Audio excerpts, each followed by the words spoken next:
महाभारत की कथा धारावाहिक 2 राजकुमारी विशेषांक कथा 17 देवयानी का हठ। संदर्भ: वैशंपायन जी ने जनमेजय को देवताओं और असुरों के मध्य युद्धों एवं कच के संजीवनी विद्या सीखने के बारे में बताया। इसी कथा के मध्य में उन्होंने देवयानी और शर्मिष्ठा के कलह की कथा भी सुनाई। देवयानी का हठ। प्राचीन समय की बात है। उन दिनों देवताओं और असुरों के मध्य युद्ध हुआ करते थे। एक बार उनके मध्य अत्यंत ही भयानक युद्ध हुआ। उस युद्ध में देवताओं ने असुरों को बुरी तरह से पराजित कर दिया। सारे असुर मारे गए। तब असुरों के गुरु शुक्राचार्य ने अपनी संजीवनी विद्या से सभी असुरों को पुनर्जीवित कर दिया। उसके बाद गुरु शुक्राचार्य असुरों के साथ राजा वृषपर्वा के राज्य में ही रहने लगे। शुक्राचार्य की एक बेटी थी जिसका नाम देवयानी था। असुरराज वृषपर्वा की भी एक बेटी थी जिसका नाम शर्मिष्ठा था। उन दोनों की आयु एक जैसी थी। उनके स्वभाव भी एक जैसे ही थे। दोनों ही अत्यधिक उग्र थीं। अतः उनके मध्य मनमुटाव की बात आम थी। उनके मध्य किसी न किसी कारण से झगड़े होते ही रहते थे। एक दिन की बात है, देवयानी और शर्मिष्ठा अपनी सखियों के साथ किसी घने वन के एक तालाब में नहाने गए। उसी समय स्वर्ग के राजा इंद्र उस वन से यात्रा कर रहे थे। उन्होंने इन स्त्रियों को नहाते देखा तो उन्हें शरारत सूझी। इंद्र ने उनके कपड़ों को आपस में मिला दिया। वे स्त्रियां जब तालाब से बाहर निकलीं तो उन्हें पता ही न चला कि किसके कपड़े कौन से थे।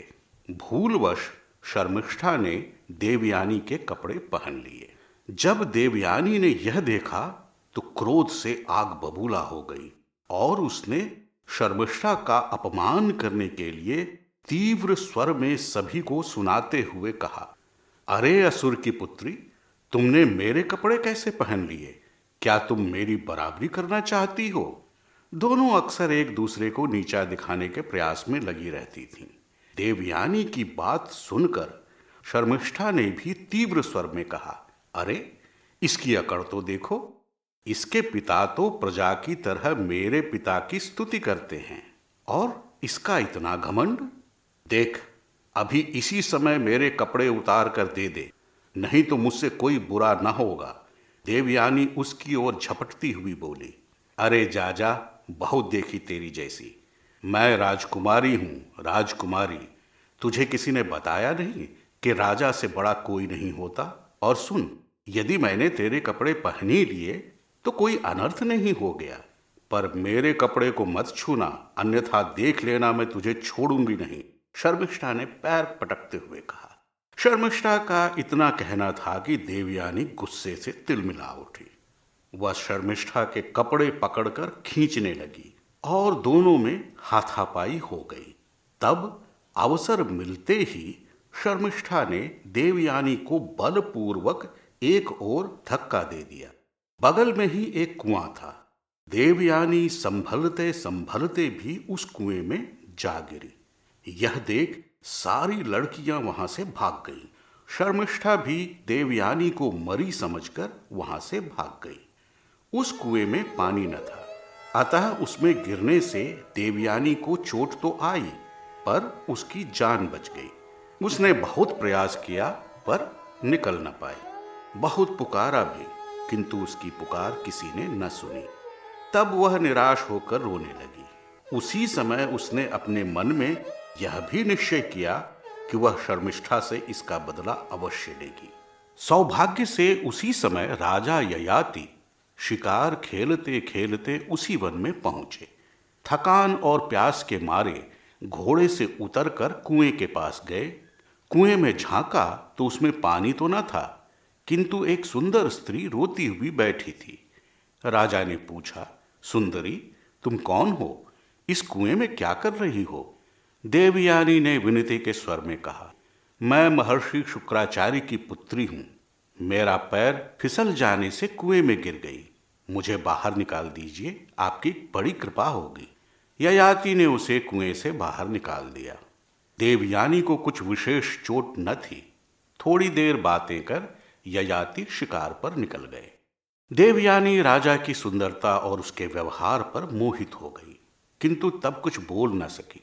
उसने मन ही मन किसी उपयुक्त समय में बात करने का निर्णय किया और घर की ओर चल पड़ी, किंतु उसका क्रोध शांत न हुआ था। घर पहुंचते ही पिता से बोली, पिताजी, मैं अब इस नगर में नहीं रह सकती। क्या बात हो गई बेटी, तुम इतने क्रोध में क्यों हो? शुक्राचार्य ने देवयानी के सिर पर स्नेह से हाथ फेरते हुए कहा। इस प्रकार प्रेम से पूछने पर देवयानी ने उन्हें पूरी घटना बता दी। शुक्राचार्य देवयानी से अत्यधिक प्रेम करते थे, उसकी हर बात मानते भी थे। उन्हें लगा कि पूर्व जन्म के किसी कर्म के कारण ही उसे दुख झेलना पड़ा होगा, अतः उसे तरह तरह से समझाने लगे, किंतु देवयानी कुछ भी सुनने को तैयार न थी। मैं यह सब नहीं जानती। मुझे उस नगर में नहीं रहना है जहां मेरा और मेरे पिता का अपमान होता हो।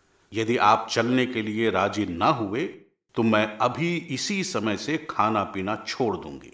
देवयानी यह कहकर क्रोध से भरी हुई घर के अंदर चली गई। शुक्राचार्य के पास उसकी बात मानने के अलावा और कोई चारा न था।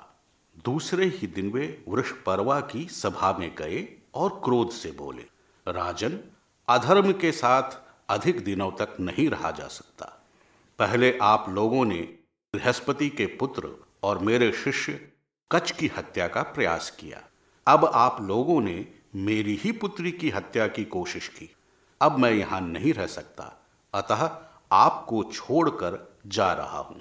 असुरराज वृषपर्वा यह सुनकर कांप उठे। उनके न रहने पर युद्ध में असुरों की पराजय निश्चित थी।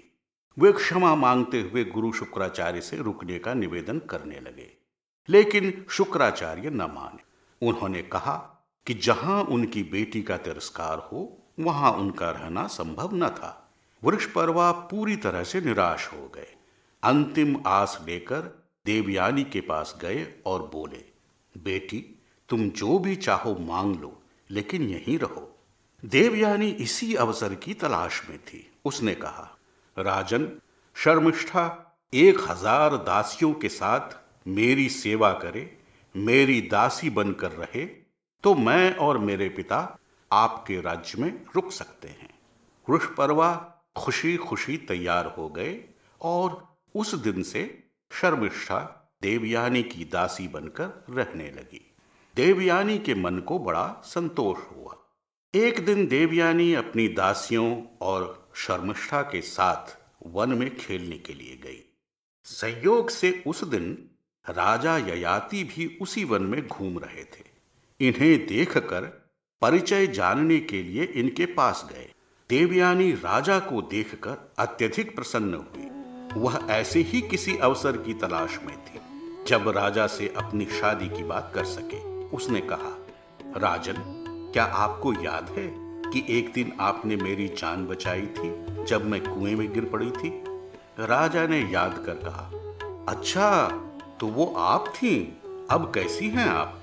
देवयानी ने इस अवसर का लाभ उठाकर कहा, मैं ठीक हूं राजन, किंतु जिस दिन से मैंने आपको देखा है उसी दिन से मैंने आपको अपना पति चुन लिया है। कृपया मुझे स्वीकार कीजिए। किंतु यह कैसे संभव है? राजा ने उत्तर दिया, क्यों नहीं महाराज, क्या मैं सुंदर नहीं हूं? देवयानी दुखी स्वर में बोली। तब राजा ययाति ने विनम्रता से कहा, ऐसी कोई बात नहीं है देवी। असल में मैं तुम्हारे योग्य नहीं हूं। तुम एक ब्राह्मण कन्या हो और तुम्हारे पिता क्षत्रिय के साथ विवाह करवाने की स्वीकृति नहीं देंगे। देवयानी उसके बाद भी हट करती रही, किंतु राजा ययाति न माने। तब देवयानी ने उन्हें अपने पिता से मिलाने का प्रस्ताव रखा, तो वे तैयार हो गए। देवयानी की बात सुनकर पहले तो शुक्राचार्य ने उसे नाना प्रकार से समझाया, किंतु बेटी के हठ के सामने उन्हें झुकना ही पड़ा और उन्होंने विवाह की अनुमति दे दी। तब बड़े धूमधाम से उन दोनों का विवाह हुआ। विवाह के बाद राजा ययाति देवयानी और शर्मिष्ठा के साथ अपने राज्य लौट गए। देवयानी अंतःपुर में रही और शर्मिष्ठा के लिए सबसे बड़े उपवन में एक घर बनवाया गया। दोनों ही सुख से रहने लगी। कुछ समय बाद देवयानी के 2 पुत्र हुए, यदु और तरवसु। दोनों ही बालक राजनिवास में पलने और पढ़ने लगे। एक दिन की बात है, राजा ययाति उसी उपवन में टहलने गए जहां शर्मिष्ठा का घर था। उन्होंने शर्मिष्ठा को इतनी निकटता से पहले न देखा था। वे उसके रूप को देखकर मोहित हो गए।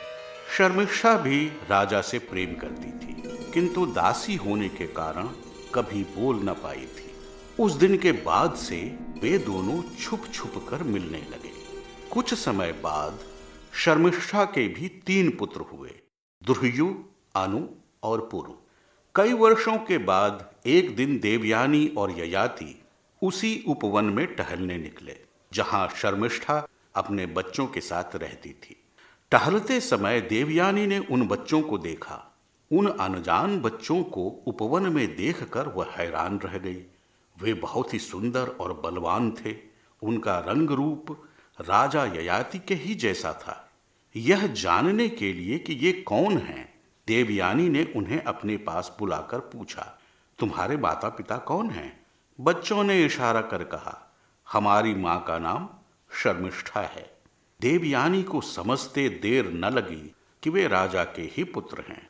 उसी क्षण उसने शर्मिष्ठा को बुलाकर बुरा भला कहा और राजा से बोली, आपने मुझे अपना प्रिय न माना और मेरी दासी को पत्नी के रूप में स्वीकार किया।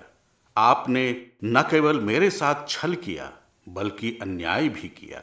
अतः अब मैं आपके साथ नहीं रह सकती। मैं अपने पिता के पास जा रही हूँ। यह कहकर देवयानी अपने पिता के पास चली गई। राजा ययाति को भी अपनी भूल का एहसास हुआ। तब वे भी उसे मनाते हुए पहुंच गए। शुक्राचार्य ने जब यह सुना कि राजा ने देवयानी के साथ अन्याय किया है तो वे क्रोध से पागल हो गए। उन्होंने राजा को शाप दे दिया कि वे तत्क्षण बूढ़े हो जाएं। उनके शाप देते ही राजा बूढ़े हो गए। इस घटना से राजा अत्यधिक लज्जित हुए। उन्होंने गुरु शुक्राचार्य से क्षमा मांगी और शाप वापस लेने का आग्रह किया। तब शुक्राचार्य ने कहा, मेरी बात झूठी नहीं हो सकती, किंतु तुमने क्षमा मांगी है तो तुम्हें इतनी छूट देता हूं कि तुम अपना बुढ़ापा किसी दूसरे को दे सकते हो। राजा ने देवयानी से भी क्षमा मांगी और उसे लेकर राजमहल आ गए। देवयानी को भी दुख हुआ कि उसके हठ के कारण उसके पति बूढ़े हो गए। समय के साथ उसने शर्मिष्ठा के पुत्रों को भी स्वीकार कर लिया। फिर एक दिन राजा ने अपने सभी पुत्रों को अलग अलग बुलाकर कहा, तुम मेरे बेटे हो, तुम्हें अपने पिता की बात माननी चाहिए। अभी तुम राजा बनने के योग्य नहीं हो, अतः मेरा बुढ़ापा ले लो और अपनी जवानी मुझे दे दो ताकि मैं राज्य के कार्य देख सकूं। किंतु उनके 4 बेटों ने उनकी नहीं सुनी। केवल पुरु ही ऐसा था जो अपने पिता की बात मानने के लिए राजी हुआ। तब राजा ने पुरु को अपना बुढ़ापा देकर उसकी जवानी ले ली और सुख से राज्य करने लगे। समय बीतता गया। अनेक वर्षों तक राजा ययाति पुरु की दी हुई जवानी से राज्य करते रहे। जब सभी बेटे बड़े हो गए तो एक दिन उन्होंने पुरु को बुलाकर उसे अपनी जवानी लौटा दी और उसे राजा बनाने की घोषणा कर दी। देवयानी के साथ सारी प्रजा हाहाकार कर उठी कि बड़े बेटे यदु के होते हुए सबसे छोटे बेटे पुरु को राजा बनाना नियम के विरुद्ध था। तब राजा ययाति ने कहा, जो पुत्र अपने पिता की आज्ञा का पालन नहीं करता वह पुत्र कहलाने योग्य नहीं है। पुत्र वही है जो अपने माता पिता की आज्ञा माने, उसका हित करे और उन्हें सुख दे। पुरु ने मेरी आज्ञा मानी और अपनी जवानी तक मुझे दे दी, अतः वही मेरा उत्तराधिकारी है। प्रजा ने राजा की बात समझकर उनकी बात मान ली। देवयानी को भी प्रजा की बात माननी पड़ी। शर्मिष्ठा का सिर गर्व से ऊंचा हो गया।